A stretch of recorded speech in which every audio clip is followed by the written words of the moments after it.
যখন একের পর এক ভারী ও অত্যাধুনিক সমরাস্ত্রের হামলায় ইরানকে দমাতে ব্যর্থ যুক্তরাষ্ট্র, তখনই যুদ্ধের নতুন পদ্ধতি বেছে নিয়েছেন মার্কিন প্রেসিডেন্ট ডোনাল্ড ট্রাম্প। এবার তেহরানের বিরুদ্ধে নতুন করে কঠোর অর্থনৈতিক চাপ প্রয়োগের ঘোষণা দিয়েছেন ট্রাম্প সরকার। তেহরানের বিশ্বব্যাপী আর্থিক স্বার্থকে লক্ষ্য করে এই চাপ সৃষ্টি করা হচ্ছে বলে জানিয়েছেন মার্কিন অর্থমন্ত্রী স্কট বেসেন্ট। সোমবার মার্কিন ট্রেজারি বিভাগে আয়োজিত এক সংবাদ সম্মেলনে তিনি এই ঘোষণা দেন। মার্কিন অর্থমন্ত্রী জানান, তেল খাত সহ ইরানের সব আয়ের উৎস বন্ধ করে দেওয়া এবং অন্যান্য দেশ ও কোম্পানিগুলোকে তেহরানের সঙ্গে ব্যবসা করা থেকে বিরত রাখাই এই অভিযানের মূল লক্ষ্য। সুস্থ জীবন, সুন্দর পৃথিবী। স্কট বেসেন্ট বলেন, বিশ্বজুড়ে মার্কিন উদ্দেশ্য হলো তেহরান যেন সম্পূর্ণ একা হয়ে পড়ে। যারা ইরানের সঙ্গে তেল কেনা বেচা ও ব্যবসা চালিয়ে যাচ্ছেন তাদের প্রতি সতর্কবার্তা উচ্চারণ করে তিনি বলেন, বিশ্বের বিভিন্ন দেশকে যুক্তরাষ্ট্র ও ইরানের মধ্যে যে কোনো একটিকে বেছে নিতে হবে। মার্কিন নিষেধাজ্ঞার নাগালের বাইরে কেউ নেই।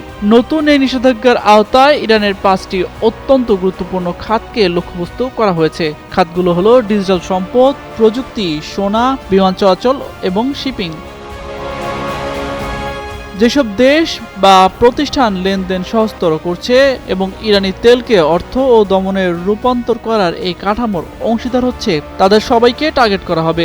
এই অর্থনৈতিক চাপ প্রয়োগের প্রচারাভিযানটির নাম দেওয়া হয়েছে অপারেশন ইকোনমিক আউটকাস্ট, উল্লেখ করেন স্কট বেসেন্ট।